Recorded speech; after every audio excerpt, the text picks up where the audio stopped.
Bossman show, friend of the show, Dana Ford, Missouri State Bears with me. Dana, what's up, man? How you doing, brother? I'm doing good. How you doing? I'm great, man. Hey, man, I was gonna tell you on Facebook. I saw a memory when we went to the wrestling event with me, you, and the kids. Oh yeah, the WWE, wasn't it? Yeah, Pop. I remember that we went to that wrestling event that day. It was a fun night there, man. Oh, that was a good time, wasn't it? Yes, it was. Yes, it was. Hey, man. I saw a guy you recruited last night here in Atlanta against the Hawks, Fred VanVleet, 16 points, 11 assists. Talk about the arc of that guy, man. Did you see that guy being as good as he is? We recruited him years ago, man. I knew he had a chance to be really good in the system at Wichita State, but to say that he was going to be an NBA All-Star, I'm not sure that jumped out off the head when I saw him. But he's definitely a guy who's worked really hard. He's a fantastic story, and he's a true testament to what toughness and hard work and humility can do. No doubt, man. And I must say, seeing him last night take over that game, the Hawks had him down, but Fred got going offensively, defensively, making plays. Because a lot of times, it's Dana, a lot of times plays are not always scoring plays. There's those tangible, those hidden hustle plays, those 50 balls you get. So when you see a guy like Fred, do you use him as an example on tape for your guys to emulate to say, hey, this is a guy who has been in your shoes. Look where he is today. Well, he's definitely someone that's relatable, considering that he was under-recruited out of high school. He played at a non-Power 5. He's a 4-year college player, played in the Missouri Valley. So he's definitely someone that I think our players and all players at this level can learn from. And just the quality of life that he's made for himself and his family is something that I think most players need to try to emulate. And Dana, this year already, brother, 16-7 on the year. Already got 16 wins, 7 in the Valley. You could have had some more wins, which I know you know how that is. But for you, being right here in February, 16 wins, leading 7 wins in the Valley, you can't feel bad about that right now. Oh, we're in a good place. We need to finish strong. We like most people in the country can probably have a game or two go either way. But we're happy with where we are, but no way we're satisfied, and we know that we still have some things to improve in order to reach our ceiling, and hopefully we can write a nice February and March and be one of the teams that's remembered. Most definitely, and you competed hard in non-league play. And I feel like that you competed hard against quality opponents as well. So getting that Valley, as you both know, is tough as all get out. But seeing different styles you may see in the Valley and what guys are through at you all, tell me how important was that for your team early, seeing that in non-league play as you go through it right now?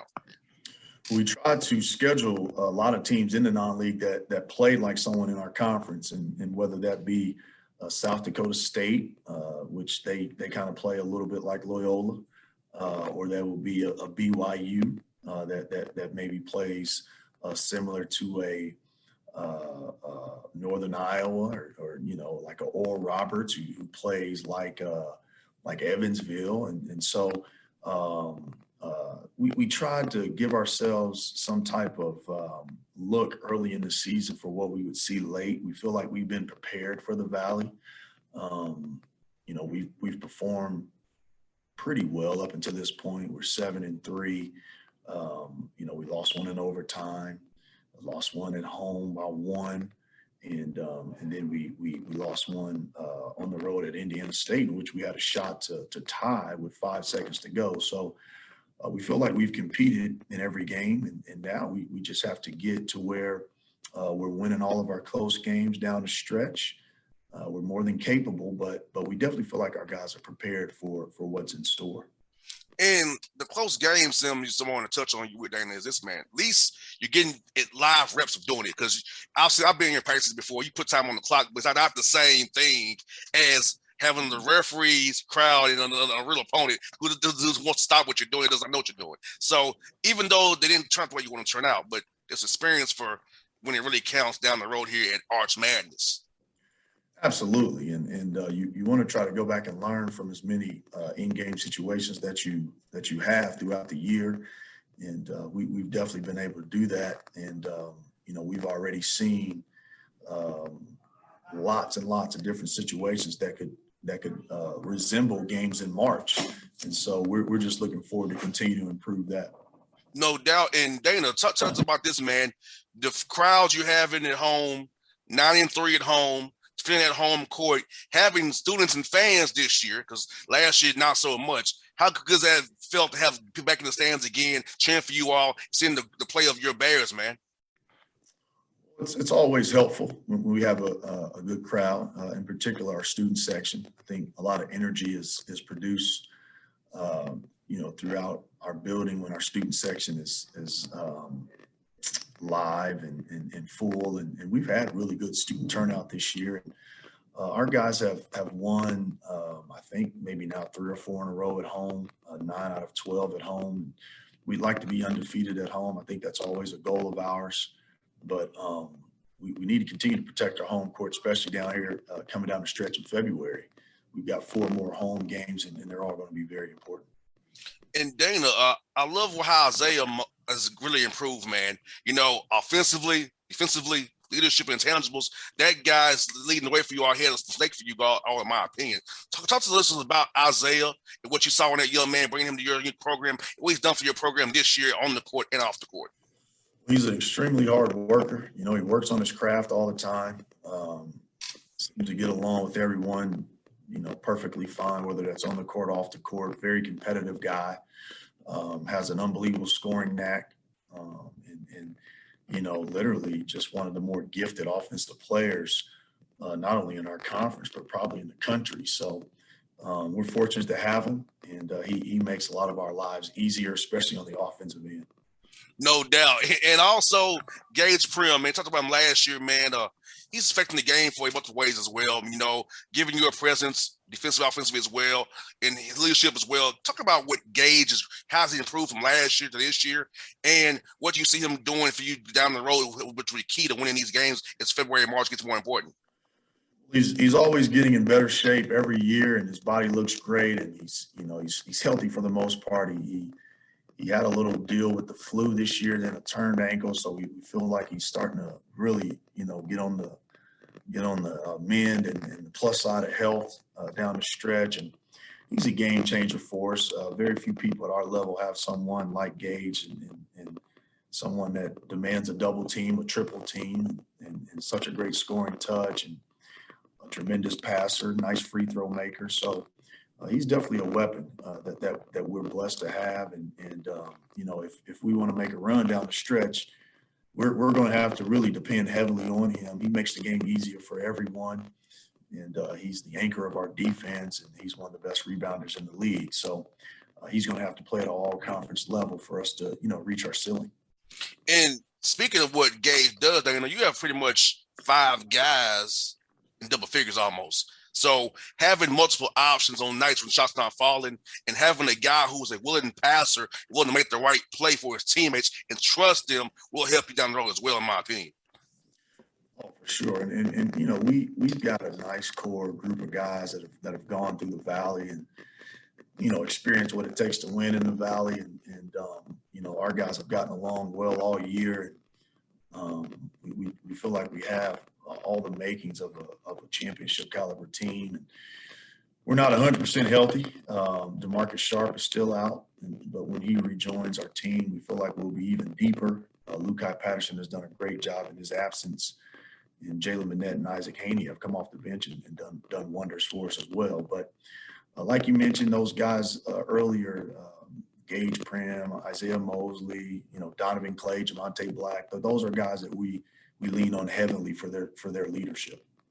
And talk about the leadership, Dana, one more time, man, is that these guys have been through the battles before, as you said in your previous response. Like, having veterans on your level and in the tournament, if you get there, is very key to causing problems for teams because they've been together, they've been in your system, and having those guys be in your development program, which I've seen you do from Tennessee State. Now I know how you develop players. So talk about those guys getting better and developing and being veterans in your program to help you as we see games get more important as the date trickles closer into Arch Madness and then beyond.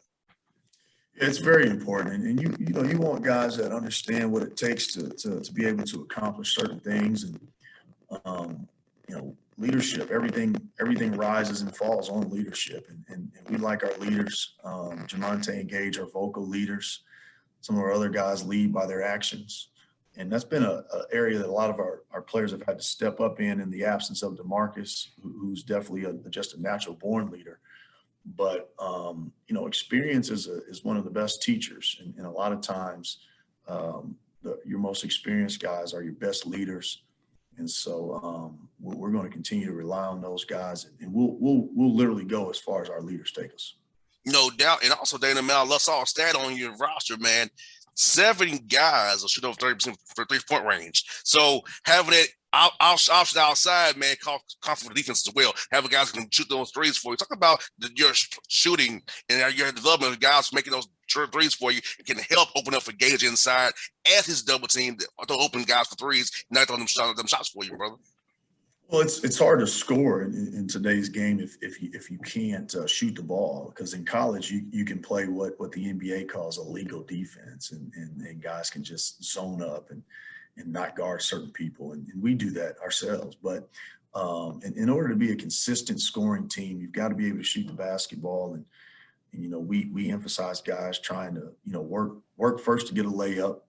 And then if we can't get a layup, then we're looking to maybe get fouled. If we can't get fouled, let's try to get an open three. So our guys spend a lot of time in the gym, and we try to recruit guys that are capable shooters from day one, and just continue to groove it. And we still have areas to improve offensively coming down the stretch, but definitely being able to make shots is one of those things that makes us difficult to defend.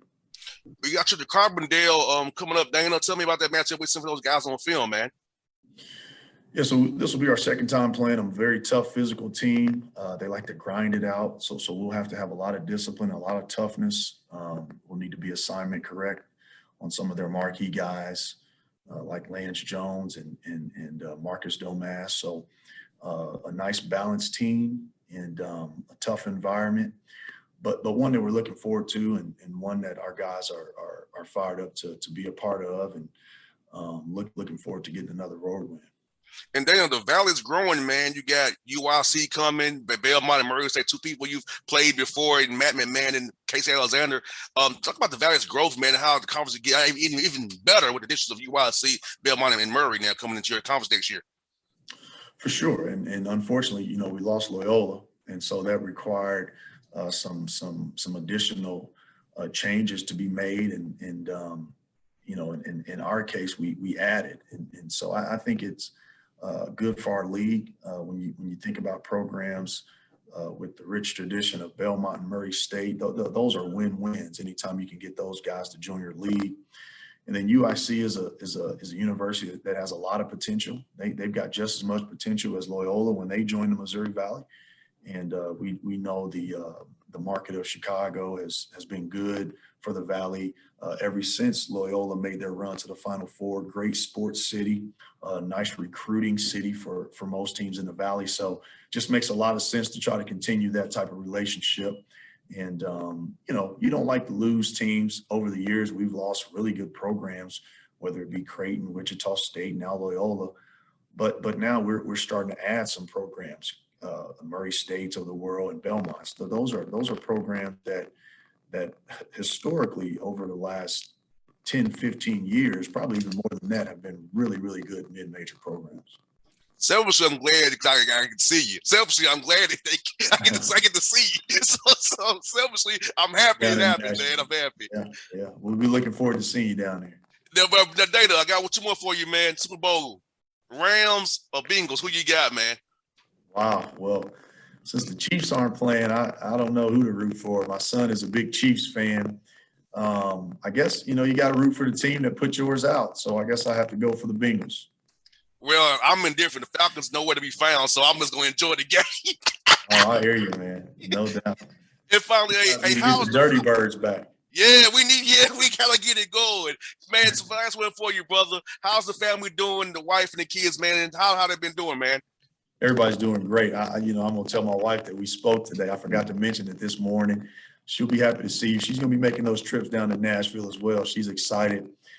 We've got 5 now, and so our house is full, and we've got our own starting lineup. No doubt. Well, I need some Missouri State get to wear, man. I gotta have something to wear when I come to make sure they know it. I'm here for him. Nobody else. I'm here for him. Cheer for him. We're gonna get you taken care of. All right, buddy. Hey, man. Thank you for your time on this, buddy. You be safe. I'll see you soon, man. All right, boss. Be good now. You the man. All right. See you, brother.